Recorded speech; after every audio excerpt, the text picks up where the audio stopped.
Très bien, je suis sûr que cela vous est déjà arrivé. Vous regardez le coucher de soleil le plus incroyable que vous ayez jamais vu. Alors vous sortez votre téléphone et vous prenez une photo, mais en ouvrant la photo pour l'envoyer ou la publier, vous remarquez que les couleurs sont ternes. Elles ne sont pas vraiment exactement comme vous les avez vues en vrai, c'est parce que votre écran ne peut pas afficher toutes les couleurs que vous voyez. Il ne les possède tout simplement pas, donc il va un peu les simuler et essayer de s'en approcher autant que possible. Votre téléviseur fait exactement la même chose. C'est le problème que le BT 2020 essaie de résoudre. Et si vous avez regardé mes vidéos récemment, vous m'avez entendu parler du BT 2020 plus d'une fois. Donc vous allez commencer à voir beaucoup de fabricants de téléviseurs parler de tout ça aussi, et ils vont en parler comme si cela allait révolutionner votre expérience devant la télévision. Si leur marketing réussit, vous finirez par vous demander « Ai-je vraiment besoin d'une nouvelle télévision compatible BT 2020 ? Dois-je vraiment dépenser 3000 $ pour une nouvelle télévision ?»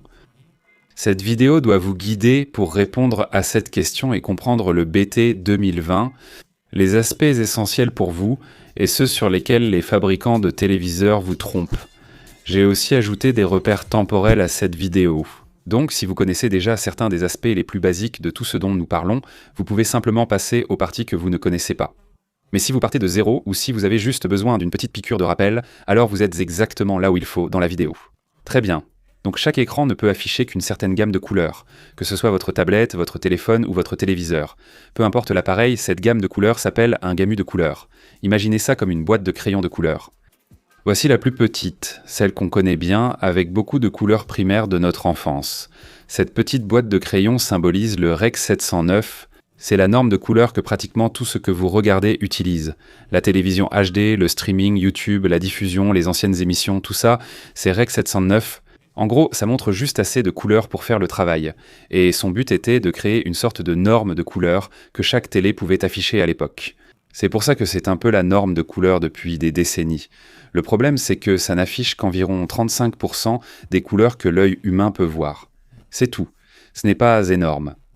Donc à mesure que les écrans et les capteurs d'appareils photo se sont améliorés avec le temps, on a pu capturer et afficher plus de couleurs.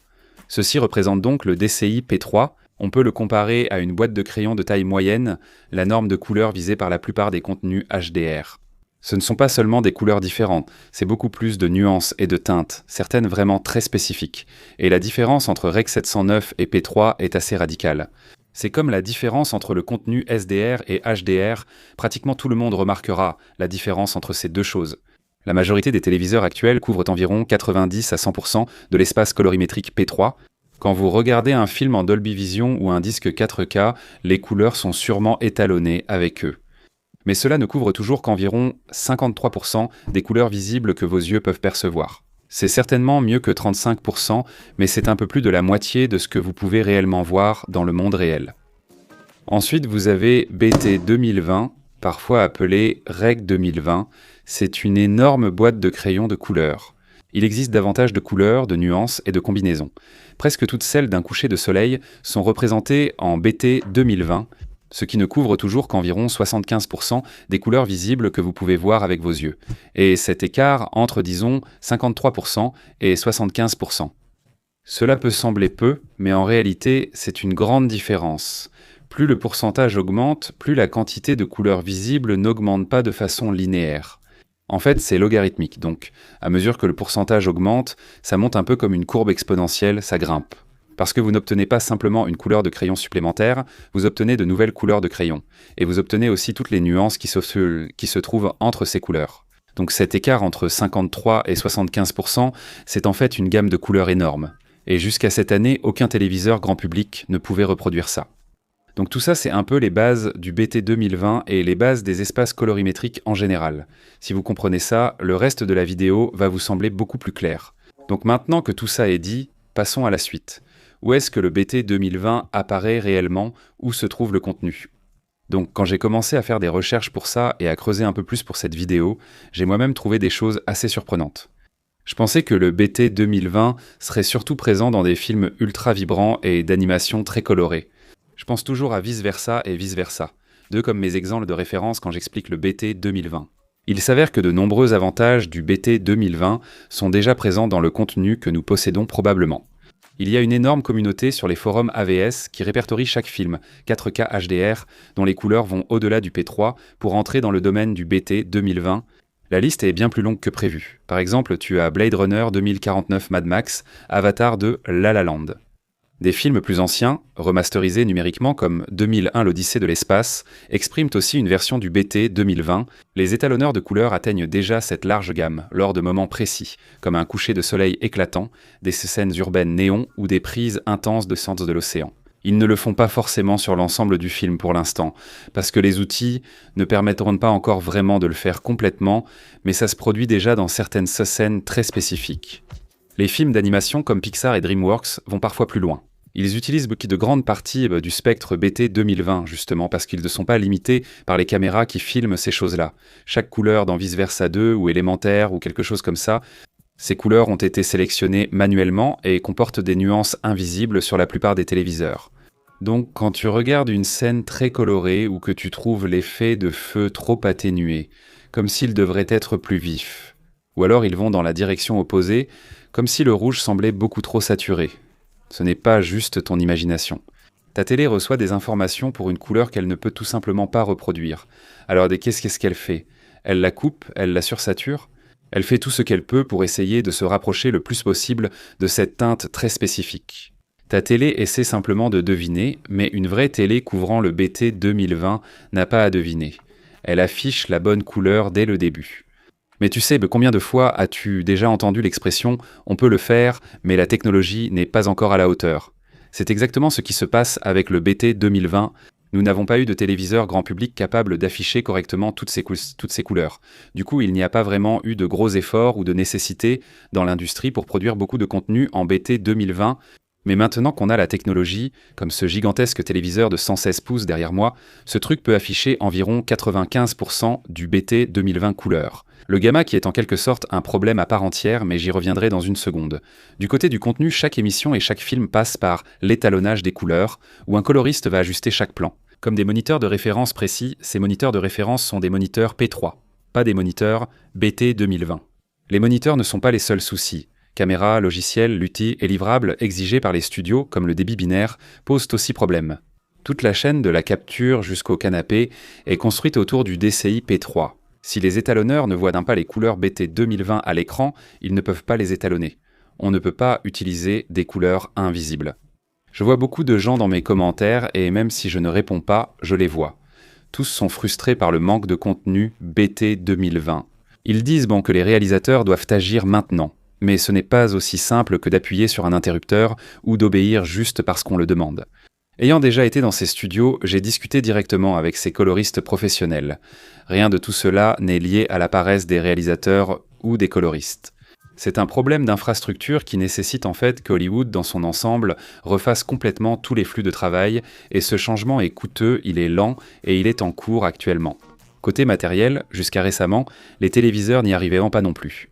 Comme les dalles OLED standard, elles atteignent au maximum environ 70 à 73% du BT 2020. Les QT OLED de Samsung, ils sont montés dans les 80% élevés, ce qui était un vrai bond à l'époque, mais afficher 100% était complètement hors de portée. Avant cette année, le problème se limitait essentiellement à la physique. Les téléviseurs créaient de la couleur à partir d'un rétroéclairage LED bleu, traversant un filtre à point quantique pour obtenir le rouge et le vert. Cela fonctionne désormais pour le contenu P3, mais le point de départ de cette lumière, il n'est tout simplement pas assez pur pour le BT 2020. Donc, tu vas naturellement te heurter à une limite dans la reproduction des couleurs, simplement pour cette raison, mais cette limite a complètement disparu cette année. Toi, le mini LED RVB, tu as le micro RVB ou le mini LED RVB EVO, peu importe comment ta marque préférée décide de l'appeler. Parce qu'apparemment, ils doivent tous avoir leur propre nom, juste pour te rendre encore plus confus. Mais même si l'idée est simple, l'ingénierie, elle, ne l'est pas autant. Plutôt qu'une seule couleur de LED, on utilise des couches supplémentaires pour générer ces couleurs. Les téléviseurs RVB ont des LED rouges, vertes et bleues, chacune produisant une longueur d'onde propre. Aucune conversion, aucun filtrage, ce ne sont que ces couleurs primaires pures, et lorsque vos couleurs primaires sont aussi pures, vous pouvez atteindre les limites du BT 2020. La façon dont les téléviseurs produisent de la lumière a radicalement changé. Et c'est pour ça que vous voyez, comme chaque entreprise au CES monter sur scène en criant « 100% BT, 2020 encore et encore ». Et encore une fois, ce n'est pas quelque chose qui va arriver sur les téléviseurs, c'est déjà disponible en ce moment. Samsung le fait, LG le fait, TCL le fait, et Hisense propose même une télévision, avec une quatrième. Une LED cyan qui prétend afficher 110% de la norme de couleur BT 2020. Et tout ça, ça a l'air bien, sur le papier. Mais au final, c'est un peu du n'importe quoi pour le consommateur, parce que c'est là que le marketing finit par se séparer de la réalité. Donc comme je l'ai mentionné plus tôt, tout ne va pas être tout rose avec tout ça. Dépenser 8 000 $ pour une télé dernier cri affichant 100% du BT 2020 ne garantit pas que tout ce que vous regardez aura vraiment meilleure apparence. Non, je vous garantis qu'il y a presque aucune chance que la personne moyenne s'en rende compte, même si je leur montre du contenu BT 2020 sur une télé compatible BT 2020, ou si je lis du contenu HDR classique sur un excellent OLED par exemple. À moins de le montrer côte à côte, un seul exemple devant vous n'aura pas un impact énorme sans cette comparaison.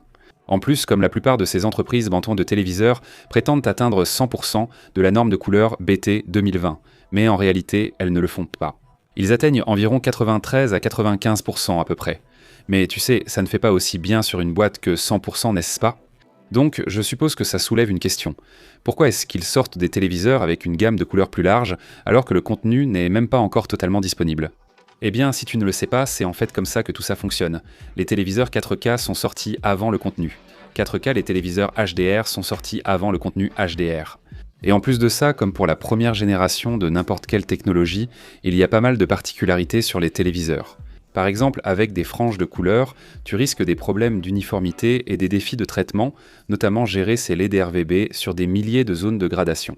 Mettre ces téléviseurs dans le monde réel et itérer, c'est ainsi que cette technologie progresse. Donc, quand le contenu BT 2020 deviendra vraiment grand public, le matériel ne sera plus en train d'essayer de se comprendre lui-même. Sur la généralisation du contenu BT 2020, je l'ignore. Et honnêtement, personne ne le sait vraiment. Si assez de gens achètent dans des téléviseurs BT 2020, Hollywood verra que l'investissement dans le flux de travail en vaudra la peine. Les fabricants de téléviseurs seront toujours les premiers à se lancer dans ce genre de jeu, et le contenu finit généralement par suivre. Voici comment je veux vraiment que vous voyez les choses, et comment j'aimerais que les fabricants de téléviseurs le présentent. Chaque fois que BT 2020 est mentionné, considérez-le comme un effet secondaire très positif de l'achat d'une nouvelle technologie de téléviseur, mais pas comme la raison principale d'achat. Ce qui est vraiment enthousiasmant dans ces avancées de la technologie LED, ce sont les comparaisons que vous pouvez commencer à faire avec l'OLED. Vous obtenez plus de zones de gradation locale que ce que vous auriez normalement avec des LED, et vous bénéficiez d'un contrôle de gradation plus précis. Vous aurez des noirs plus profonds, de meilleurs contrastes, et peu ou pas d'effet de halo avec cette technologie. Vous bénéficierez d'une meilleure gestion des mouvements, d'une luminosité accrue et de plus de détails dans les hautes lumières et les ombres. Ce téléviseur LED offre une précision des couleurs supérieures dès la sortie de la boîte, et cette technologie présente encore bien d'autres avantages. C'est l'essentiel à surveiller avec les téléviseurs LED RVB. D'abord, ce n'est pas forcément le BT 2020, et chacun va avoir sa propre approche avec cette technologie LED RVB, pour ainsi dire. TCL sera réputé pour ses noirs profonds et son contraste, Hisense pour sa luminosité, LG et Samsung pour leurs couleurs éclatantes. Sony, qui lancera sa version de cette technologie, sera sans doute reconnu pour la précision des couleurs et la qualité du traitement d'image.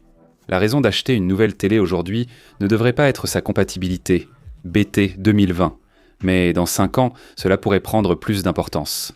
Ça va devenir une pièce du puzzle plus importante pour amener l'expérience cinéma dans votre salon.